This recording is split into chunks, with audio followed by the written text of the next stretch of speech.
Masjid Jami Al-Fat rahimahullah, bil khusus dengan TKM.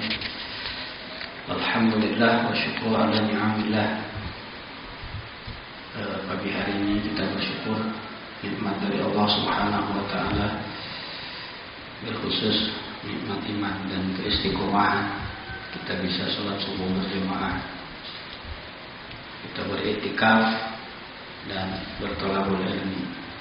Pagi hari ini membaca dan mentadabburi firman-firman Allah.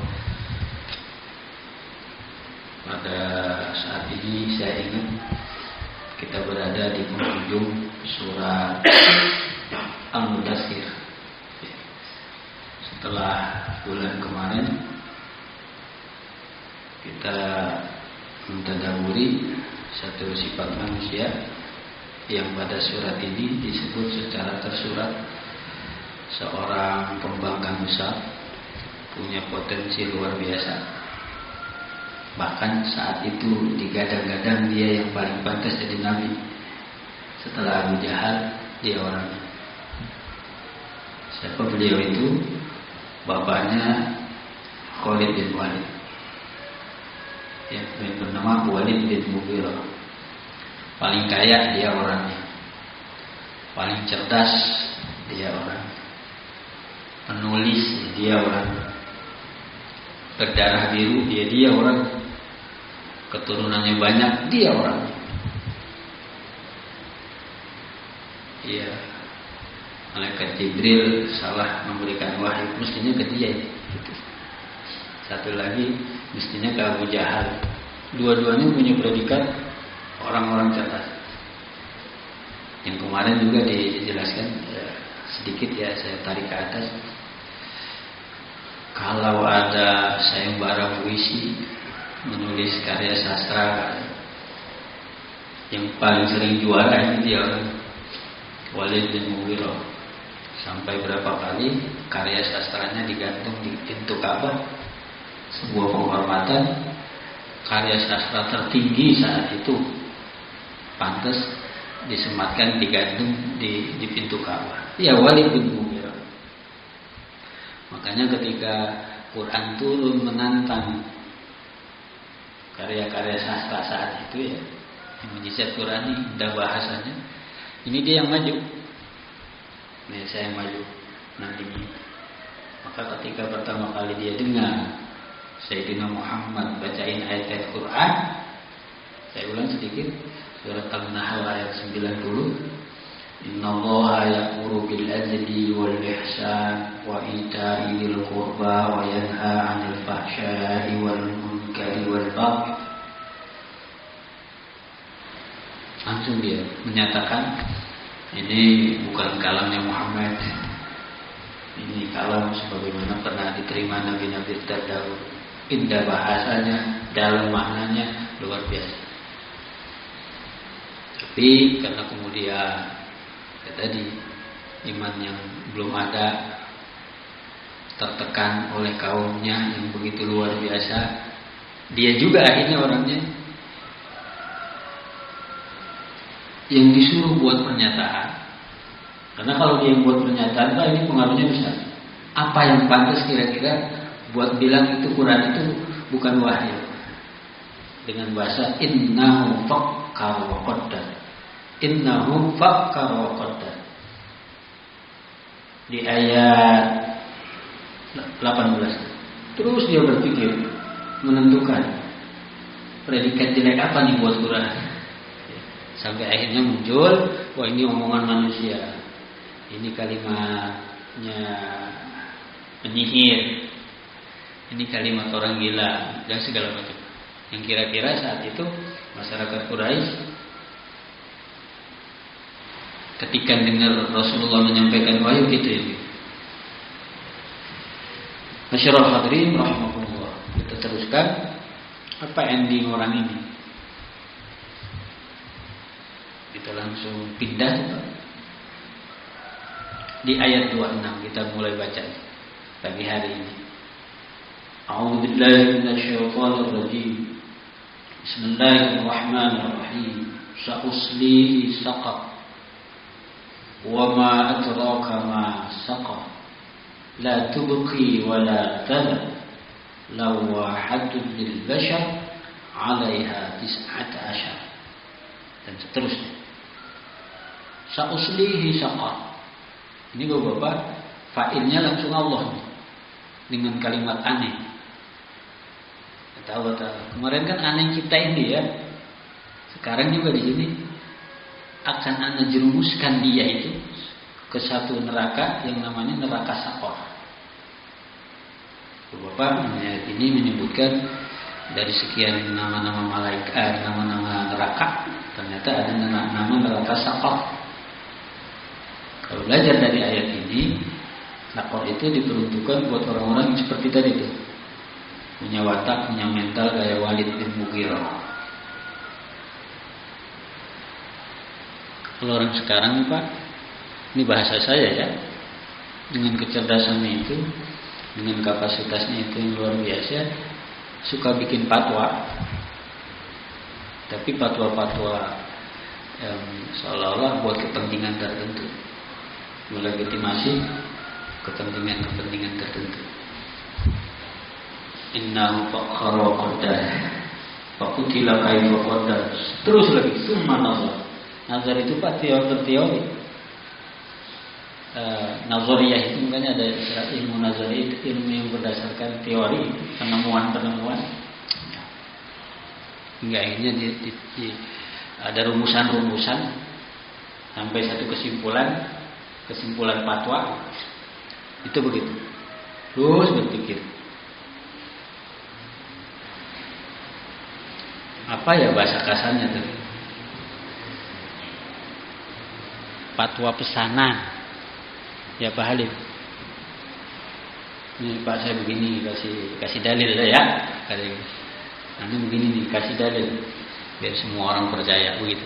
Itu neo Walid bin Mughirah. Gitu ya. Lakonnya Walid bin Mughirah diterusin sama orang-orang sekarang.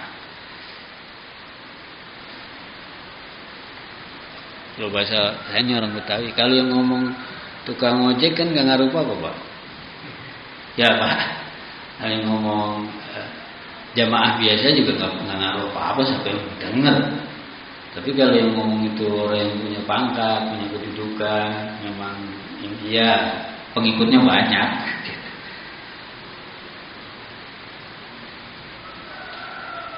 Kullu sakit lakit gitu. Ada istilah, setiap barang yang jatuh pasti aja ada yang mungut. Di Indonesia apa aja laku, ya, apa aja ada yang mungut, apa aja ada yang ikuti gitu tuh. Kalau bahasanya nih Pak ya, jangankan emas yang jatuh, duit tuh, tai kebo yang jatuh juga ada yang mungut. Tai kerbau Pak, ada yang mungut. Coba Pak di situ, di Bela Kasa situ, ada yang mindahin dah. Gitu. Di Indonesia begitu, jangankan memang paham jelek sekalipun pasti ada pengikut. Udah berapa biji nabi palsu muncul Pak? Bukan zaman Rasulullah, bukan zaman sahabat, bukan zaman tabi'in. Di Indonesia udah berapa biji? Saya ngomongnya biji. Udah berapa biji nabi? Di Depok dulu ada Pak, tahun sekian Nabi Tukimin tuh. Nabi Tukimin dari, tahu Tukimin Sunda atau Jawa Pak?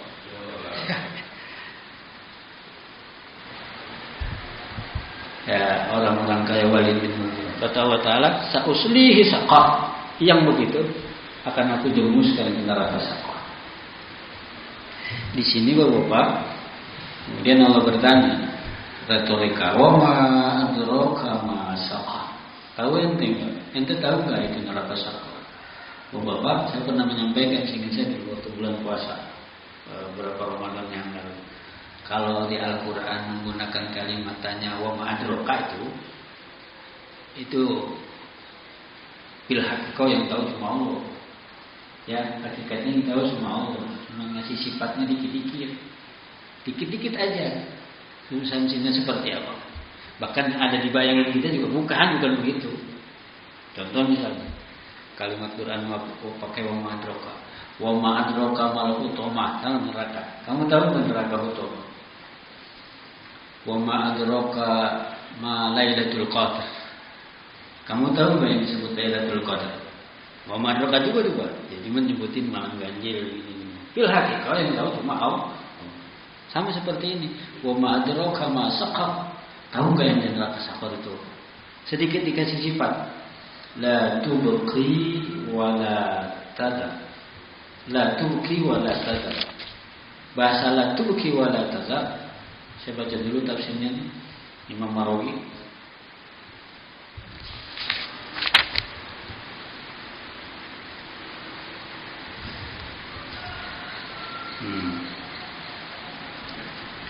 Aila tabqa lahum lahman wa la tadhara idhum. Kalau sudah membakar bapak-bapak,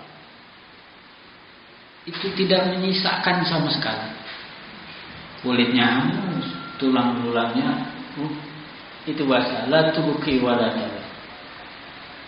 Tafsir yang kedua bapak-bapak, fa idza uida ahluha khalqan jadidan fala tadharahu. Kalau itu udah hancur, itu muncul lagi yang baru.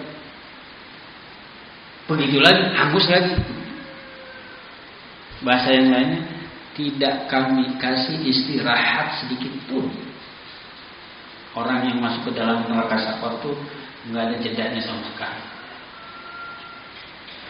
Kemudian dijelaskan sama Imam Marawi persis pada suratun Nisa ayat 56. Nah ini tafsir ayat bil ayat namanya. Tafsir bil maksud ayat ditafsirkan dengan ayat. Kullama nazidat juluduhum baddalnahum juludan ghayraha liyadhuqul azab. Surat Nisa ayat 5. Kullama nazidat juluduhum. Setiap kali kulitnya matang. Nazidat itu matang. Hangus gitu, matang. Kami ganti badalna, kami ganti dengan kulit yang baik. Tujuannya liyadzuqul adzaba, supaya mereka merasakan kepedihan itu. Ada ulama tafsir yang lain menjelaskan bahasanya di sini kulit, Pak. Kulit bukan daging. Karena memang bagian tubuh manusia yang paling sensitif, paling sakit kena luka itu kulit ya balik. Ya dokter, kalau udah kena dagingnya udah nggak tapi terasa. Tapi ini waktu ininya tuh perih segala macam nyeresetnya begitu. Kalau kita kena pisau itu ketika di kulit, lagi motong ya ini kulit. Begitulah neraka sakor. La tubqi wa la tadhar. Bahkan lawahatul lil bashar. Lawahatul lil bashar.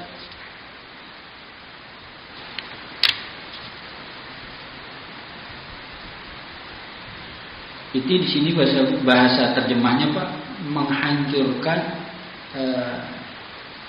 kalau disebut bashar itu kulit apa? Fisikalnya manusia. Nah, manusia kan juga disebut bashar. Innama ana basyarun mislukum. Manusia suka disebut insan. Manusia bisa suka disebut juga anas.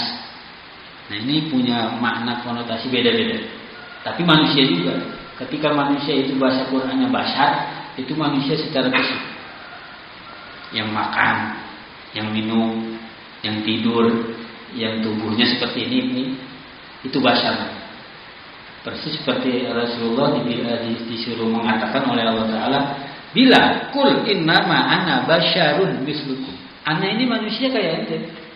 Berarti apa? Yang punya istri, yang makan, yang minum, yang pergi ke pasar. Cuma bedanya ana mah dikasih wahyu. Itu aja.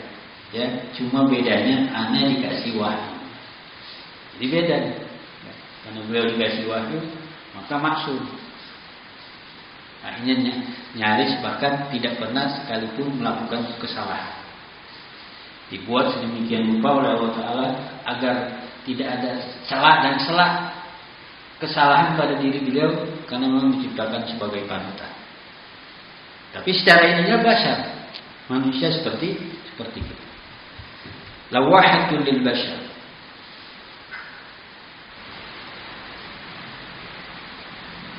Kalau di sini Bapak bahasa lawahatul lil bashar, Ibnu Abbas menjelaskan. Ibnu Abbas ini salah satu sahabat yang dikasih predikat sama Rasulullah turjuman Al-Quran, gaibnya Quran.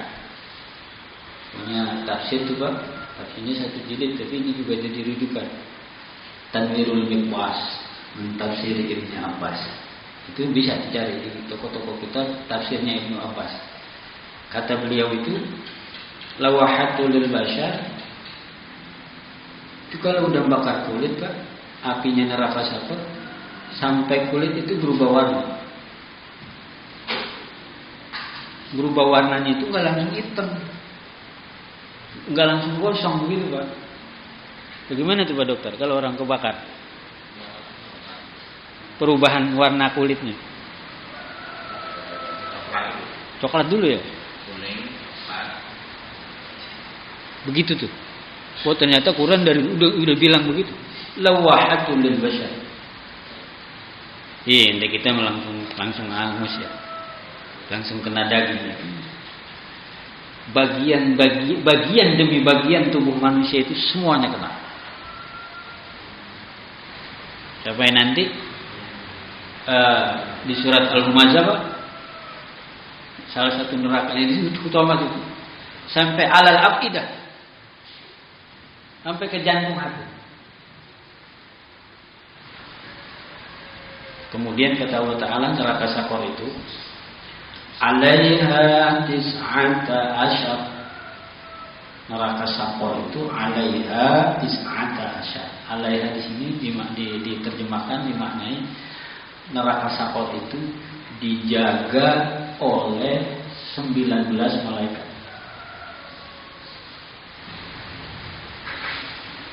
Bapak-bapak termasuk kita ya, alhamdulillah jangan sampai kayak orang Yahudi. Nanti ada satu penuzulan, jangan sampai kayak orang Quraisy itu ketika Al-Quran menyebutkan bilangan-bilangan begitu disepelekan, bahkan istihza, diolok-olok. Maksudnya apa 19? Kayak Abu Jahal. Kalau 19 kan anak buah saya aja lebih dari 19. Awalnya menjaga 19 tuh. Anak buah saya itu berapa kali 19 sih? Mengejek. Ada ulama di tafsir yang ini Pak. Bilangan itu macam-macam maknanya, maksudnya ada ya sebuah ujian, ada sebuah keyakinan. Kita terusin dulu. Wa ma ja'alna ashaban nari illa malaikah.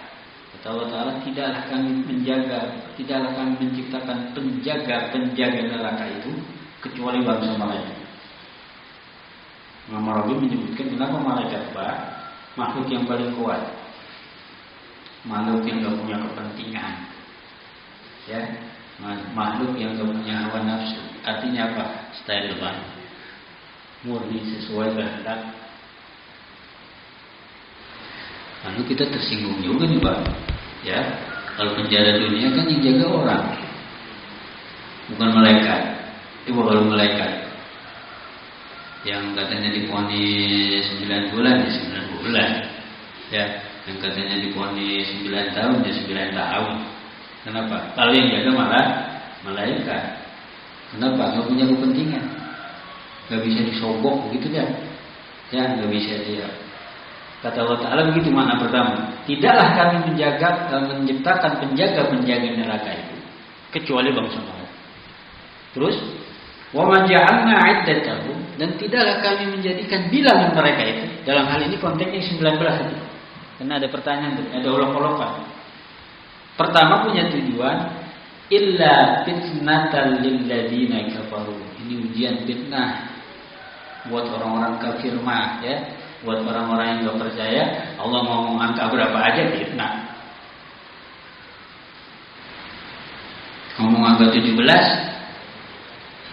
rakaat fitnah, ya. Rasulullah ngomong 50 kali. Dulu surat 50 kali ya, fitnah. Buat orang kufur dalam pengertian hatinya ketutup, bukan nggak ada iman sama sekali, hatinya ketutup, menolak agama. Akhirnya muncul pernyataan-pernyataan seperti neo Walid bin Mughirah tadi. Hati-hati, sepertinya kayaknya mah kritis, kayaknya mah kecerdasan, kayaknya mah cerdas begitu. Padahal apa? Kecerdasan yang nggak kebimbing. Masa Nabi 50 kali, masa Nabi bolak-balik menanyakan Nabi Musa sampai mohon pertolongan menjadi angka 5 kali dalam sehari semalam. Padahal hadis itu kategorinya hadis mutawatir, hadis yang jalan periwayatannya juga banyak, panjang tentang peristiwa Mi'raj. Itu banyak hadis Pak yang melatar belakangi dan menjelaskan peristiwa Isra dan Mi'raj. Isra dan Mi'raj. Kenapa terjadinya di tahun 10? Isra Mi'raj tahun berapa Pak?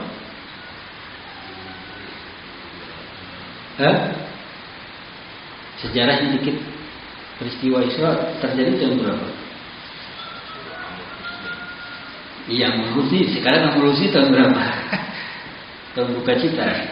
Setelah memang ada yang melatar belakangi paman beliau tercinta yang paling kuat menjaga beliau, Abu Thalib, dan istri tercinta Ummu Khadijah wafat di tahun yang sama. Tahun ke-10. Tahun ke-10 kenabian. Berarti maksudnya tahun ke-10 Rasulullah nerima wahyu. 10 tahun di Makkah itu. Artinya hamil 3 tahun sebelum hijrah. Kurang lebih 3 tahun sebelum hijrah, tahun ke-10 Rasulullah mengalami peristiwa luar biasa. Yang namanya Isra dan Isra itu kan perjalanan dunia. Mi'raj itu perjalanan lintas dunia. Ada ulama menjelaskan Isra itu horizontal, hablu minan nas.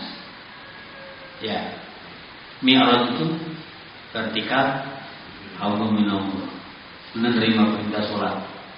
Nah itu terjadinya tahun 10. Ya, kenapa tahun 10? Memang udah dari sononya, tapi ada rahasia. Kenapa tahun ke-10?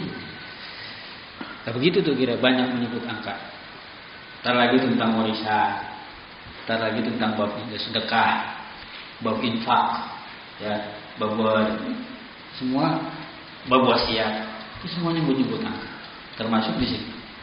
Yang berikutnya fitnatan lilladzina kafaru. Tapi buat orang yang lain bukan sebuah fitnah. Liyastaiqinan ladzina utul kitab. Bagi orang yang pernah menerima Alkitab, wabil khusus sini Yahudi dan Nasara, liyastaiqinan ladzina utul kitab. Biar yakin untuk Yahudi, biar yakin itu juga Nasara saat yang sampai pada zaman Rasul. Kenapa bahasa begitu Pak? Ternyata ini kita nggak tahu, cuma dijelaskan sama kitab tafsir. Di kitab Injil Pak, di kitab Zabur, di kitab Taurat itu nyebutin sama.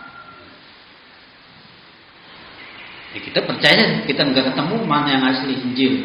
Jangankan Taurat, jangankan Zabur, Injil deh ya. Yang paling belakangnya mana yang asli menyatakan itu. Bagi orang yang alami itu, nerima membaca kitab wahyu itu, kemudian ketemu zaman Rasulullah, gak yakin Muhammad Nabi akhir zaman. Kenapa? Udah membacakan jumlah neraka Saqar itu penjaganya 19 malaikat. Udah ulama menjelaskan Pak, itu kalau ngomongin angka-angka sama ke dokter. Dari zaman Nabi Adam sampai Sayyidina Muhammad gak diamandemen.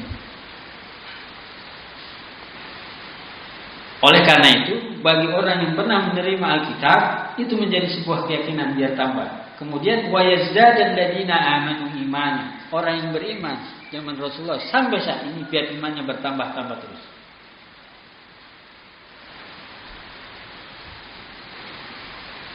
Kemudian ditegaskan lagi, wala yartabal ladzina utul kitaba wal mu'minun. Biar jangan sedikit pun ahli kitab itu dan orang mukmin kita terdapat keraguan sedikit pun. Tapi kebalikannya, waliyaqulal ladzina fi qulubihim marad wal kafiruna madza aradallahu bihadza masal. Kalau orang-orang kafir, orang-orang yang di dalam hatinya ada penyakit, kan ngomong, maksudnya apa sih ya? Allah bikin perumpamaan gini, nyebutin angka tadi, maksudnya apa? Omongan itu disampaikan ke orang luar, bukan hanya dia ragu, tapi membuat ragu orang lain. Hati-hati ya Pak, kalau kita melakukan dosa sendiri itu akibatnya buat kita sendiri, tapi jangan sampai perbuatan dosa kita ini mengundang orang. Itu nanti sama dosa berjamaah. Yang paling gede siapa? Kalau kita berdosa berjamaah apa? Dosa yang paling besar itu siapa? Imamnya. Kalau sholat berjamaah yang paling besar kan? Imamnya. Yang dulu-duluan jadi imam. Kali yang dulu-duluan jadi imam. Karena yang paling besar dengan konsekuensi yang berat juga. Setelah itu imam. Yang belakangan imam. Terus begitu juga. Ya. Tapi bukan tempat spesial. Di situ ada mana mubadarah, ilal masjid, main dulu-duluan datang ke masjid. Ini jangan berani tempatin ini ya. Misalnya ada sultan gitu, kenapa ini mah tempat saya. Padahal dia datangnya belakangan, enggak gitu juga. Siapa yang datang? Setelah imam, belas itu Pak. Setelah belas itu belang hari. Setelah belang hari, belas sonoannya lagi. Sampai itu. Tapi kalau baru datang pertama-tama jangan belang hari.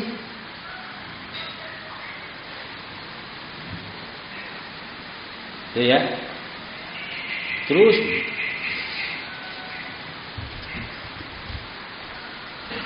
Bapak, saya teruskan. Kadzalika yudhillullahu man yasha' wa yahdi man yasha'. Wa ma ya'lamu junuda rabbika illa hu wa ma hiya illa dzikra lil bashar.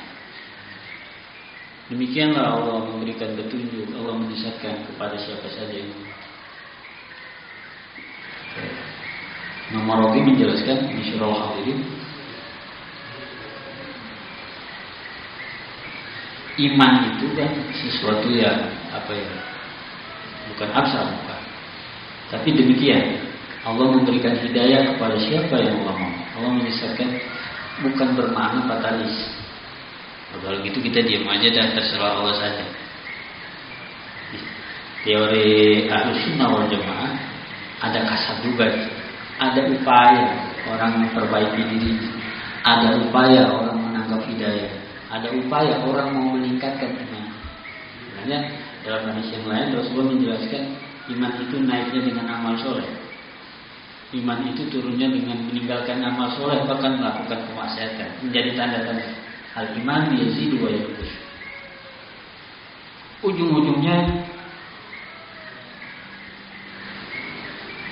ada perasaan paling dalam dari diri manusia bahwa kita tidak punya daya upaya. Jangan sampai iman kita itu tercabut. Jangan pede-pede aja. Khawatir nanti di penghujungnya kita meninggalkan dunia dalam situasi itu. Itu kan peringatan-peringatan kalau kita pahami dari mana. Awas, umur terbaik itu adalah di penghujungnya. Kemudian Rasulullah mengajarkan, ini dibaca terus sama beliau. Allahumma inna nas'aluka husnal khotimah. Saya minta husnul khotimah ya. Itu maksudnya apa Nabi ngomong gitu? Hati-hati kamu. Jangan pede-pede aja di penghujung. Saya baca dalam sebuah keterangan salah satu doa yang iblis gedek pisan Pak. Kalau umat Rasulullah baca minta doa husnul khotimah. Kalau umat Rasulullah minta kaya dia resep itu. Temen, biarin aja ntar berdua sudah kaya sih boleh. Ya. Kalau minta begini, minta ilmu yang panjang juga iblis biasa aja. Minta umur panjang iblis biasa aja. Resep saya biar dosanya makin banyak. Minta kecerdasan juga, ya justru potensi besar. Kalau orang pintar ntar segoda, pengikutnya banyak. Tapi kalau dia minta husnul khotimah Pak, luar biasa, gondoknya luar biasa. bahasa dia itu boleh aneh capek-capek godain, ujung-ujungnya husnul. Itu ada di bacaan al-maksurat, itu ada di bacaan ratib. Artinya apa? Itu doa warid langsung dari Rasul. Kalau di Quran yang tadi kita baca di subuh, Rabbana la tuzigh qulubana. Rabbana la tuzigh qulubana. Ya Allah, jangan kau gelincirkan kami. Ya Allah, jangan kau cabut kami, dicabut kembali. Ba'da idh hadaitana. Maksudnya iman. Setelah iman itu kau kasih hidayah kepada. Rabbana, surat apa itu saja? Lupa saya. Tapi populer. Rabbana la tuzigh qulubana. Ya Allah, jangan kau goyangkan lagi iman saya.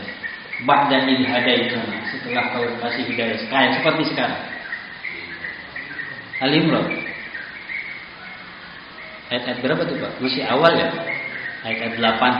Ayat 78. Rabbana la tuzigh qulubana ba'da idh hadaitana wa hab lana min ladunka rahmatan innaka. Ulama tafsir menyebutkan Pak, kasih karunia kepada kami rahmat. Rahmat di situ husnul khotimah. Ini bilang rahmat apa tadi? Husnul khotimah. Enggaknya apa? Karena tadi enggak dicabut lagi sama Allah. Wa hab lana min ladunka rahmatan innaka antal wahhab. Masyaallah hadirin. Imam Syafi'i menyebutkan ada rahasia orang mudawamah zikir bismillah. Sumbernya hadis. Orang mudawamah membaca bismillah. Secara harfiah tulisan bismillah itu Pak di jumlah huruf-huruf itu ada 19. Iya Pak. Pernah ngitung enggak Pak? Huruf bismillah. Kalau tulisan yang biasanya bahasa Arab, Masyarul Hadirin, bismillah itu ada alifnya. Karena saya ismun itu di Allah.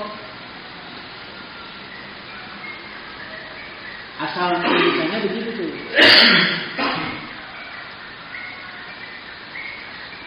Mestinya Pak, mestinya. Mohon maaf ini. Dalam bukan ngeritik Quran, mestinya begini kalau tulisan secara biasa bahasa Arabnya. Di ismun Allah. Bismillah ada ini. Persis seperti wahyu pertama. Ketika Iqra bismi rabbika. Coba bandingin. Iqra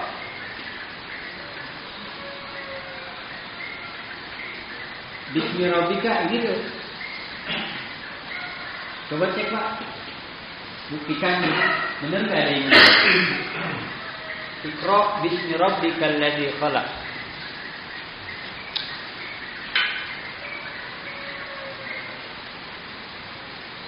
Benar ya? Bagus. Jadi cek belum surat Iqra? Iqra bismi rabbikal ladzi khalaq.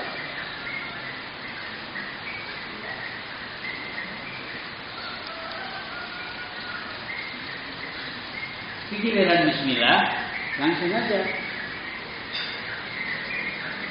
Tuh.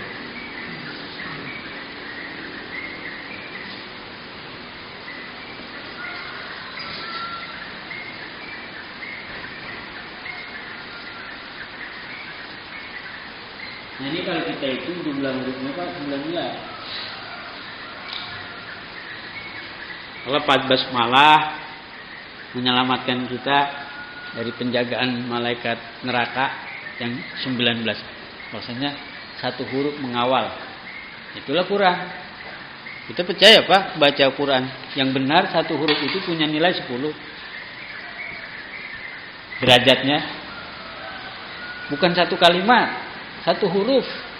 Asal kita melafazkannya benar, sini ada tahsinnya Pak. Ikutin Pak. Ngejar itu tuh. Dimana saya baca Quran huruf demi huruf tidak keliru. Benar ya Pak? Ada alifnya. Itu begitu. Nah kemudian alifnya dikemanain? Quran maunya gini. Giliran Iqra pertama alifnya muncul. Iqra bismi rabbika. Giliran kalimat bismillah yang udah dari zaman dulu udah ada tuh. Innahu min Sulaiman wa innahu bismillahirrahmanirrahim. Dari zaman Nabi Sulaiman. Alifnya kemana? Itu tadi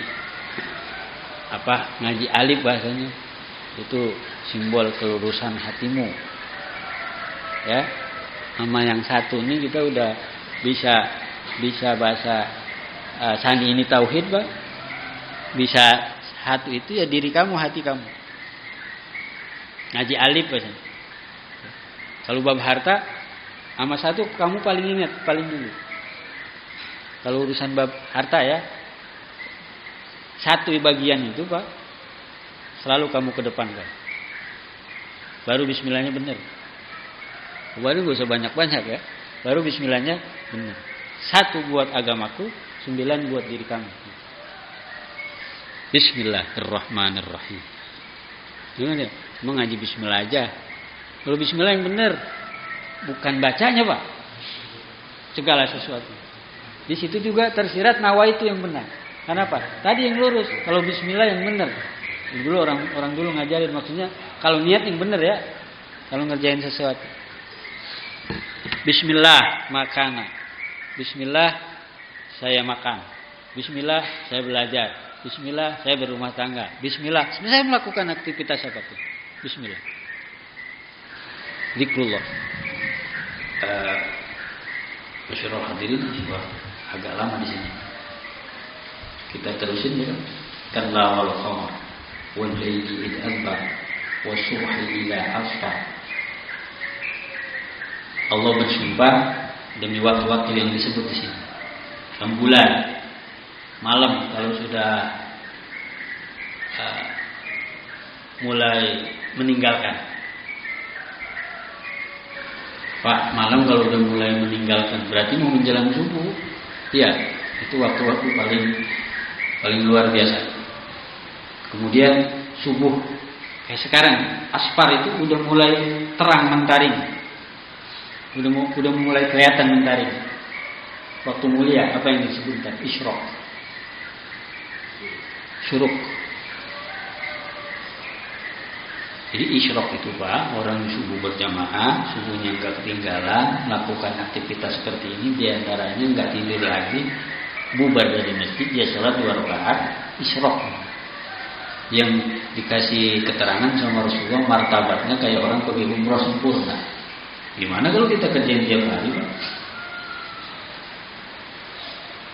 Kalau subuh ayat gini nih Pak, di rumah misalnya bagus, terus lakukan isyraq bisa. Enggak. Nah ini kembali disimpulin secara global, agama kita menyebutkan waktu-waktu hebat. Agama kita menyebutkan waktu-waktu mulia, di antaranya wal-laili idz adbar, was-subhi idza asfar, dan wal fajr, wal layalin ashr. Ikutin aja. Agama memang banyak yang enggak masuk di logika kita, tapi banyak kandungan yang kita enggak ngerti. Itu waktu mulia. Bahkan salah satu nasihat Sayyid Luqman kepada putranya apa tuh? Bukan hanya di Quran, di tafsirnya banyak. Kamu jangan kalah sama ayam. Itu ternyata bukan nasihat orang tua kita tuh Pak. Nirin Sayyid Luqman. Wahai anakku, kamu jangan kalah sama ayam ya. Maksudnya apa? Ayam sebelum subuh sudah berkokok. Makanya ada istilah kalau subuh tidur lagi atau kesiangan mulu, bukan tidur lagi mau kesiangan mulu. Prinsipnya dipatok. Wah itu ternyata nasihatnya Sayyid Luqman kepada putranya. Di tafsir yang sama sudah. Oh Bapak, gimana Pak? Kebanyakan ulama menyebutkan dia wali min auliyaillah, orang hebat di zaman. Ada juga yang mengatakan dia termasuk para nabi. Kita ingin pendapat mana? Dua-duanya benar ya. Yang dua-duanya ada rujukan. Tapi yang pasti bukan Rasul. Dan nabi. Ada yang mengatakan Luqmanul Hakim yang ada di surat 31 itu bagus. Ada yang mengatakan beliau nabi, ada yang mengatakan beliau orang hebat di zamannya. Zaman Bani Israil juga nih. Di tafsir yang itu agak melenceng. Kalau kamu sering atau ada ayam menjelang subuh itu kokok, itu sumbernya hadis. Dia lihat malaikat. Tapi kalau kamu lihat piaraan kamu kuda atau kerbau atau yang sejenisnya sapi, meringkik. Di situ disebut si himar, Pak, kuda. Itu dia bukan melihat malaikat, tapi melihat bangsa jin, bangsa iblis. Itu lagi keterangan inna ankarul aswat as-sautul hamid. Sejelek-jelek suara itu adalah rintikan suara himar. Dia kata, kamu jangan kayak himar, jangan ngomong doang.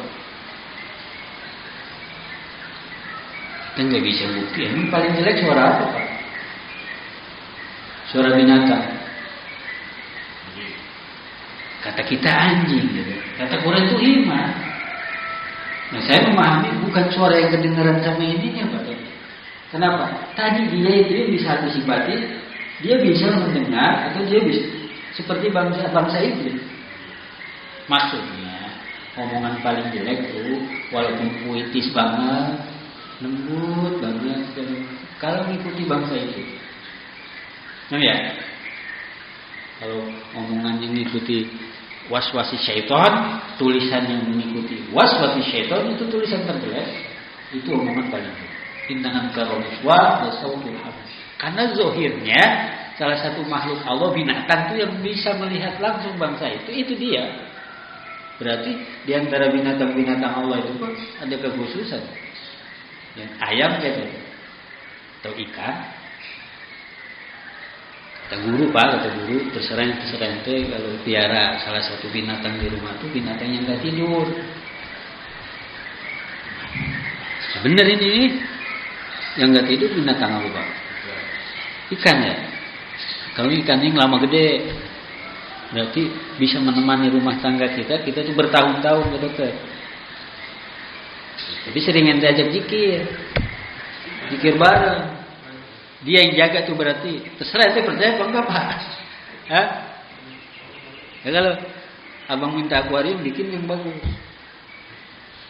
ya. Cupang mah cepat mati. Bisa arwana atau apa, guru ngajarin gitu.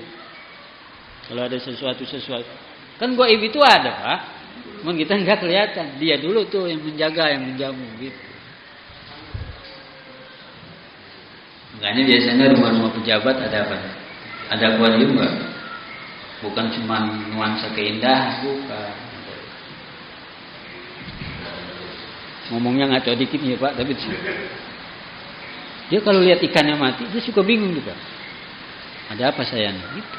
Bukan percaya sama ikan. Dia banyak introspeksi, banyak pikir. Makanya cari ikan yang apa? Yang matinya jarang. Biar agak lapar juga gitu, masih tahan gitu. Ikan apa tuh, Pak?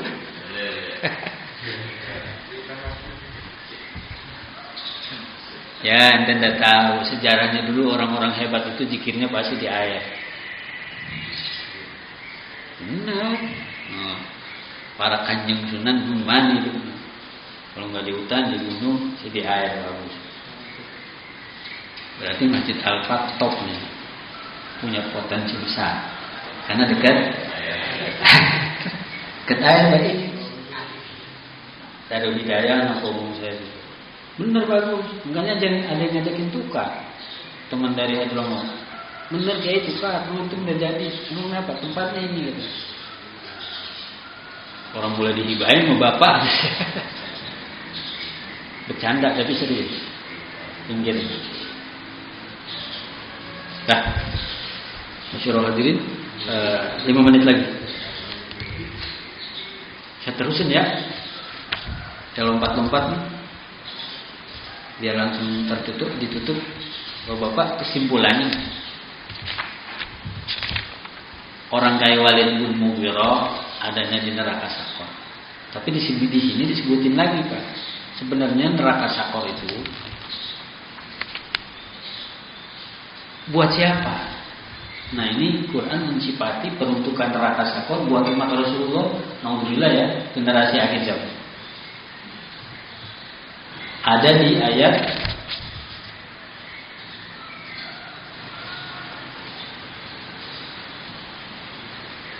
ayat 43 dari ayat 42. Setelah ayat 38 kata Allah Ta'ala, kullun nafsin bima kasabat rahina. Manusia tiap jiwa bertanggung jawab atas dirinya sendiri. Illa ashabal yamin. Kok ada pengecualian? Kecuali golongan kanan. Nah ini Pak, buat kita di tauhid kita. Belum, Anda jangan terlalu pede masuk surga sendirian. Jangan terlalu bersandar sama amal soleh yang kita kerjakan. Nanti ada saling syafaat itu, ada saling doa, ada saling dorong, gitu. Yang kedua, ta'alluq manusia. Kita ini makhluk sosial. Mohon maaf ya bahasanya makhluk sosial, bukan hanya konteks dunia, sampai ke negeri sana, sampai ke negeri akhirat. Ini negeri dunia, negeri amal namanya. Negeri perbuatan. Negeri akhirat mulai dari kubur itu negeri balasan. Balasan atas yang mana? Atas perbuatan vertikal kita, Allah Ta'ala, dan sosial kita. Begitu pemahaman. Maka apapun yang kita pernah perbuat sama keluarga kita, apapun yang pernah kita perbuat dengan lingkungan kita, baik buruknya akan kita terima. Makanya di sini semua manusia bertanggung jawab atas dirinya, kecuali golongan kanan. Golongan kanan itu, makanya banyak orang nanti dijelaskan, saya dapat martabat begini besar dari mana ya? Heran dia sendiri juga nggak pede. Kenapa? Waktu dibela kasar biasa aja Pak. Sholat jarang jamaah. Ngaji ya paling seminggu sekali, juga udah hebat. Yang sering-seringnya absen. Tapi apa? Dapat martabat orang ibadah, dapat ya. Di magungnya kelompok orang ngaji dia juga dapat. Sampai dia bertanya, ini hadis Rasul, bimanil tu hadhil martabat. Ya Rob, saya dapat martabat ini dari mana? Karena dia ingat kan diulang Pak. Dulu saya biasa saja. Ada jelaskan bistighfari waladika laka. Sebagiannya sampai sama malaikat istighfar anak anda terhadap diri anda. Walaupun di situ dijelaskan anaknya ada anak darah, ada anak sebab. Anak darahnya cuma 2. Istighfarnya jarang-jarang. Ternyata anak-anak keturunan ilmunya Pak. Oh, ini orang selama hidup santrinya banyak. Bukan dia yang ngajar. Santri yang lagi mondok mana? Jadi dia Pak. Ya. Makanya orang kayak udah tahu. Itu juga illa ashabal. Orang di dalam surga itu masyarul hadirin fi jannati yatasaalun. Bagaimana modelnya? Di dalam surga saling bertanya, saling menanyakan khabar masing-masing. Bahkan di sini anil mujrimin.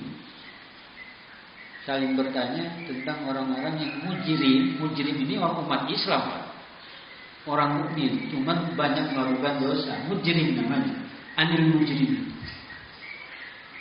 Saya ulangi, mujrim itu umat muslimin, umat mukminin yang sering melakukan perbuatan dosa, mujrim namanya. Umatnya Rasulullah itu kesimpulan gimana dia? Gak pernah gabung. Pulang gimana ya? Gimana itu ya? Tapi kata orang di dalam surga menanyakan situasi orang di dalam neraka. Yang dimaksud di sini neraka yang ada yang disebut neraka sakor. Apa bahasanya? Masalakakum fi saqar. Apa gerangan sebab yang menjadikan ente dijerumuskan ke dalam neraka sakar. Imam Marogi menyebutkan di sini ada 4 sebab. Berarti kita nih zaman sekarang bukan kayak Walid bin Mughirah. Apa tuh? Qalu lam naku minal musallin. Kami dulu tidak termasuk orang yang selalu menegakkan sholat. Saya potong terus. Walam naku nut'imul miskin. Kami juga enggak memberi makan kepada orang-orang miskin. Udah langsung. Kalau sholat langsung ke sono, Kalau ini miskin langsung kayak Isra tadi. Berarti Pak sholat aja nggak cukup ini Pak. Ya, kita ahli sholat nggak cukup ini, nggak cukup menyebabkan diri kita selamat. Begitu dah bahasa saya, nggak cukup menyebabkan diri kita selamat. Harus ada lirik kanan, lirik kiri. Kita tadi perjalanan Isra, jangan Mi'raj aja nanti. Isra-nya harus ini. Isra dulu atau Mi'raj dulu?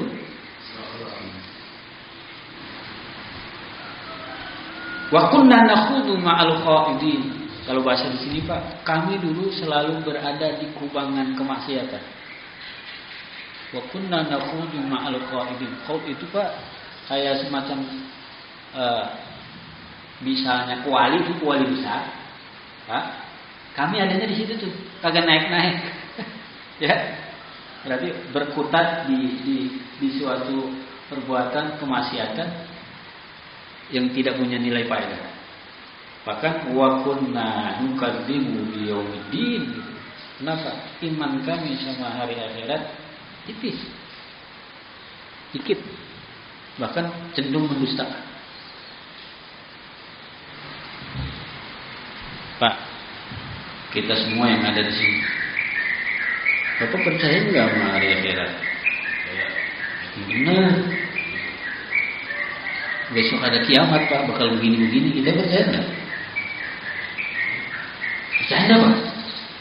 Cuma percaya sampai pada tingkat yakin. Itu orang beda-beda. Bahkan dijelaskan sama Sayyidina Ali, percaya sampai pada tingkat itu negeri akhirat kebayang di pelupuk mata setiap saat, itu sangat beda. Kalau orang yang akhirat itu kebayang terus di pelupuk matanya sampai nyari seperti Nabi akhirnya. Bukan kayak Nabi banget ya. Kenapa kita kadang-kadang begitu terbayang, tapi seringnya begitu ketutup?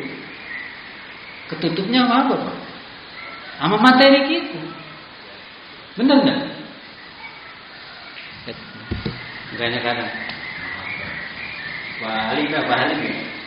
Maksudnya saya bisa tadi, saya kembali ini kemarin sama satu. Nanti 9 buat negeri akhirat 1 susah. Kalau saya tanya Pak, ente iman di mana? Katanya percaya sama negeri akhirat. Biar ente kata tebal banget, saya nggak percaya, biasa-biasa saja. Perjalanan panjang yang begitu luar biasa.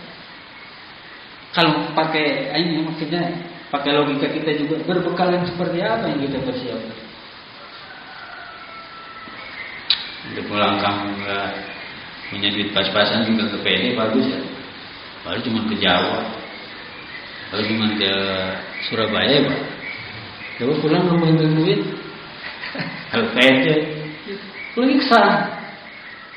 Itu makanya imanan pada itemnya masing-masing butuh sebuah pembuktian. Sebenarnya begitu. Itu yang tadi. Ketika banyak buktinya, yazid, iman orang itu naik. Ketika buktinya makin melorot bahkan kurang, yanqus. Itu mana Rasulullah mengatakan al-iman yazid wa yanqus. Iman itu bisa naik, iman itu bisa. Naik itu bitto'at, dengan ketaatan-ketaatan yang banyak, yanqus itu bil ma'asi atau bil maksud. Nah di sini hatta yakin, sampai yakin di situ itu tadi kematian menghampiri kamu. Enggak diponis sampai tadi su'ul khotimah, melakukan 4 perbuatan seperti di sini, enggak orang itu masuk ke dalam neraka. Di Bapak beda sama yang tadi. Fama tanfa'uhum syafa'atu syafi'i. Dari sini baru saya tutup. Fama tanfa'uhum, tidaklah bermanfaat kepada ahli sakor tadi, kepada ahli neraka. Syafa'atu syafi'i, pertolongan orang yang mau memberi pertolongan. Syafaat ini, syafaat dalam artinya pertolongan.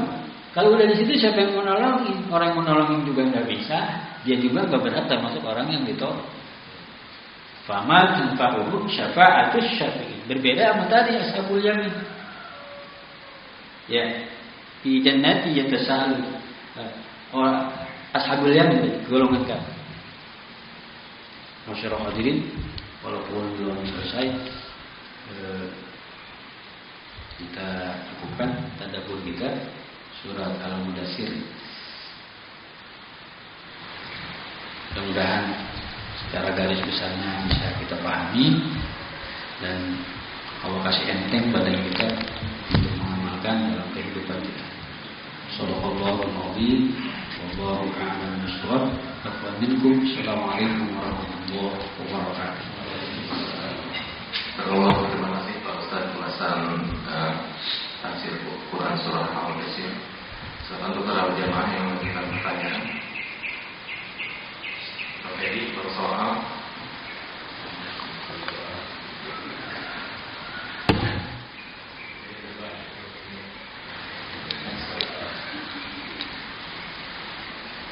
Boleh saya? Ya. Assalamualaikum warahmatullahi wabarakatuh.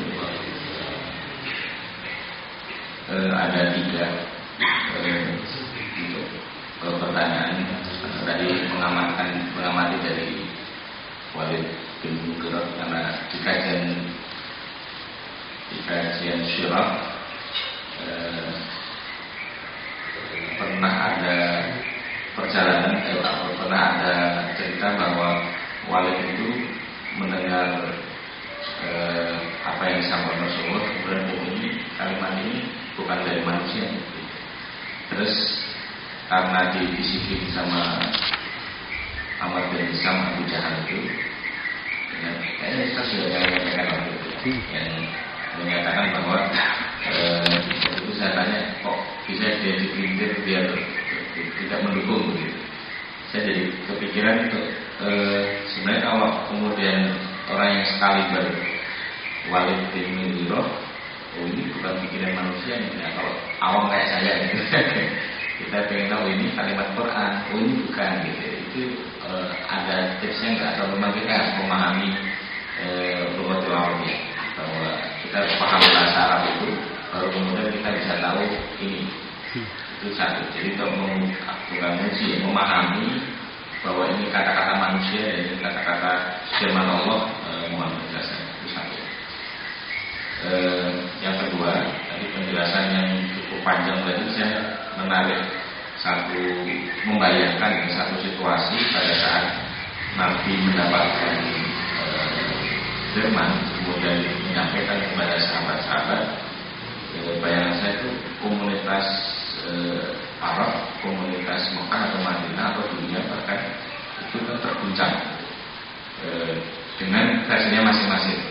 Satu yang jadi fitnah karena dia pusing membuat satu argumen untuk meresponnya, dan untuk yang beriman ini memang benar dari Nabi. Terus kemudian orang yang ahli kitab melakukan konfirmasi ke ayat sucinya, ke kitab sucinya yang mereka masih punya. Bayangan saya itu betul. Jadi setiap kali Nabi mendapatkan firman menyebar gitu ya, itu kemudian menjadi trending topik kalau bahasa kita sekarang. Terus yang ketiga soal pendidikan kuda. Jadi pengen tahu kuda itu pada saat merintis itu dia ngobrol sama jin atau dia takut sama jin atau ngasih tahu ada jin ini gimana? Iya.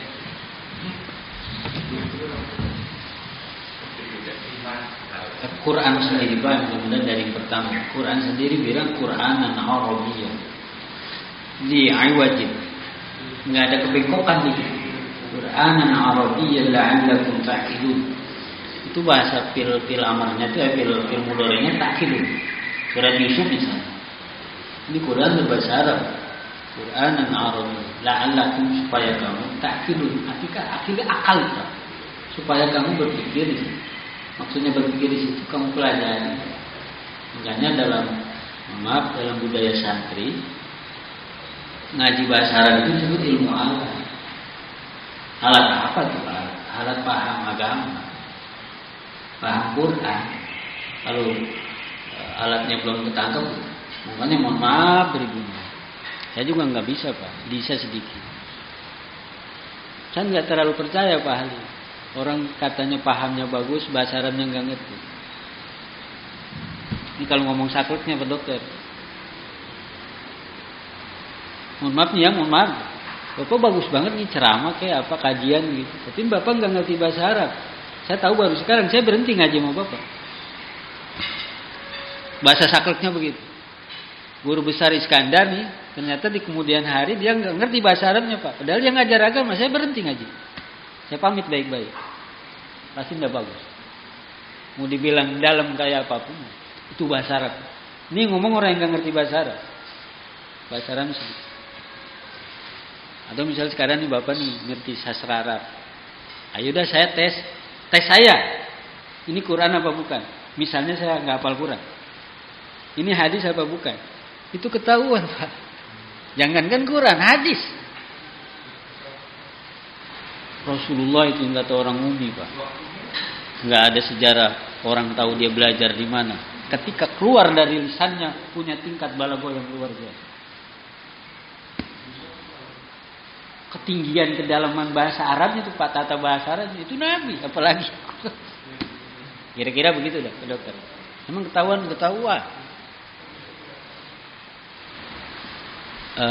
Enggaknya macam-macam. Mungkin yang kedua, macam-macam orang ketika itu Pak, penerimaan ketika. Benar itu, saya menyampaikan juga Pak. Awalnya Walid bin Mughirah memang langsung terpesona. Ini bukan bahasa Muhammad. Ini bahasa orang luar biasa. Yang pernah juga diterima nabi-nabi dulu. Cuman kenapa waktu itu dia berubah kan? Abu Jahal ngerayunya luar biasa. Yang kemarin yang diusik-usik itu kepala wali kedudukannya sebagai tokoh segala macam. Kalau akhirnya itu yang tadi dalam Al-Quran innahu fakkara wa qaddar. Dia berpikir keras nih Walid bin Mughirah gimana caranya memutar bahasanya kembali, bikin pernyataan kemarin dia cabut, dia rubah. Nah itu muncul ini bahasa manusia gitu. Kalau al-bashar ini bahasa tukang sihir. Ini bahasa tadi hipnotis. Kamu tersihir. Akhirnya aneh aja kemarin tersihir. Makanya dia mengatakan ini bukan omongan manusia. Bukan omongannya Rasulullah juga. Karena kan dia kesihir. Masuk akal Pak.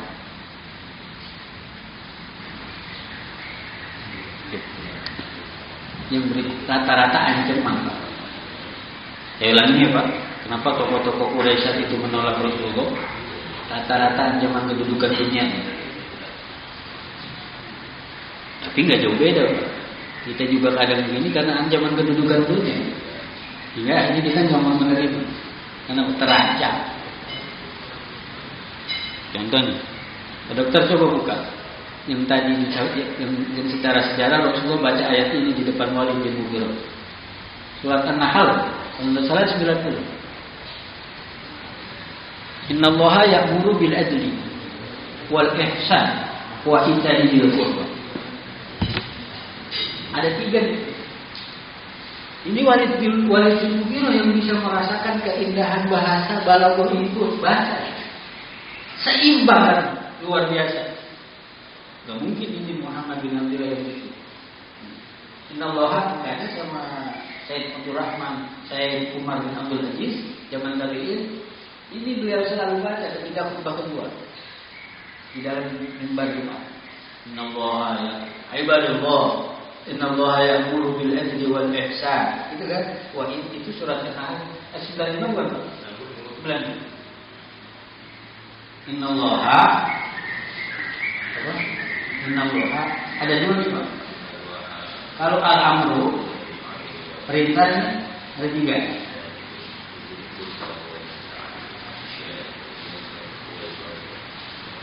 Ihsan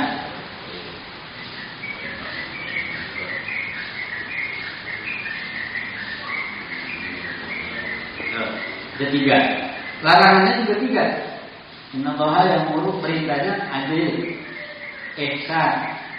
Berapa? Dari sini aja jadi pikirin sama Walid bin Mughirah ini ancaman ini kesetaraan hidup, sosial, berbaik sama kerabat. Kan enggak. Ya, jadinya enggak begitu. Kemudian wa yanha 'anil fahsya al-munkar. Yang kedua, wal baghi itu bego, Pak. Berlaku baghi, bego yang melampaui batas. Pasangan ini di ayat ini nabrak semua budaya jahiliyah. Fahsya itu kan fahsya, Pak. Lalu fahsya wa yanha 'anil fahsya'i wal munkari wal baghi. Pak dokter pernah ketemu kalimat fahsya?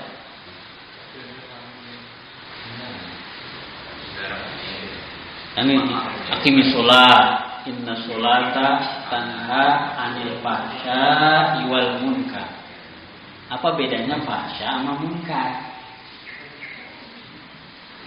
Tafsir pertama, kalau munkar itu kemaksiatan umum. Maksiat apa aja munkar. Jadi kalau fahsya itu yang berbau lawan jenis. Itu ya. Itu fahsya namanya. Nama jahiliyah saat itu. Wah. Itu ya. Ya, penolakannya di situ dia. Ada dua, ada lagi mohon maaf. Asy-syaitanu ya'idukumul faqra wa ya'murukum bil fahsya. Ini ujung-ujung surat 272. Hati-hati nih. Asy-syaitan ya'idukumul faqra wa ya'murukum bil fahsya. Setan itu nakut-nakutin kamu jadi miskin. Wa ya'murukum bil fahsya. Fahsya di situ ditafsirkan pasti. Dan nyuruh kamu jadi orang pelit. Mohon maaf nih Pak. Mohon maaf, bahasa zina sama bahasa pelit itu martabat dosanya sama. Ya, jangan so suci begitu tapi orang bakhil. Padahal derajatnya itu seperti zina. Ajam gitu. Syaitan itu ayatnya ujung. Fahsya itu ditafsirkan bakhil. Kenapa? Mengambil hak orang. Mengambil hak orang seperti zina yang bukan haknya. Ini juga sama suka. Iya kan agama bukan masalah suka sama suka. Ya. Yang penting redo sama redo. Kata siapa? Kan yang penting redo sama redo. Suka sama suka. Kata siapa? Keredoanmu itu digantung di atas. Ketika di atas redo baru ada redo. Radiyatul maghdiyah. Tadi ayatnya saya baca. Ya ayyatuhan nafsul mutmainnah. Irji'i ila rabbiki radiyatan mardiyatan. Dua. Wahai jiwa yang tenang, kembali kepada Tuhanmu. Kamu redha, Tuhanmu redha. Tidak hanya kita redha, Pak. Tapi kamu redha, Tuhanmu redha. Yang terakhir apa tadi ya, dokter? Tidak merinci itu. Iya. Yang tafsirnya sih melihat, Pak. Jadi ngasih tahu. Ketika kita baca keterangan itu tuh kalau ada seperti itu ada gaib yang lewat. Tapi yang jelek. Gaib yang lewat yang mohon apa? Bapak saya dulu pernah cerita Pak. Enggak pakainya. Dulu zaman dulu kan apa aja ada Pak. Di kampung nih, mohon maaf nih Pak, ada orang ngepet gitu. Mohon maaf ya, mencari jalan pintas. Ada orang nuyul. Itu orang kampung dengerinnya kan. Ngasih tandanya itu paham. Itu kalau ada piaraannya berbunyi, langsung aja bangun. Kenapa? Yakinnya ke sono. Itu gituan lewat katanya. Oh ternyata keterangannya ada kalau dirujuk. Ya Pak. Mobil khusus berbunyinya ida adbar. Walaili ida adbar. Malam mau meninggalkan. Itu tadi yang mau menjelang subuh. Makanya kenapa agama nyuruh kita bangun di waktu itu. Memang hebat. Ciri-ciri orang hebat itu wal mustaghfirina bil ashar, sering istighfar di waktu sahur. Waktu sahur itu belum subuh.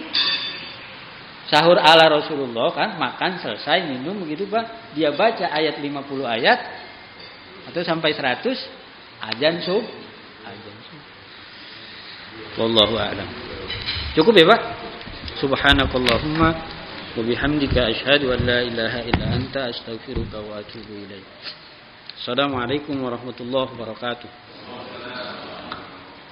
Maulaya salli wa sallim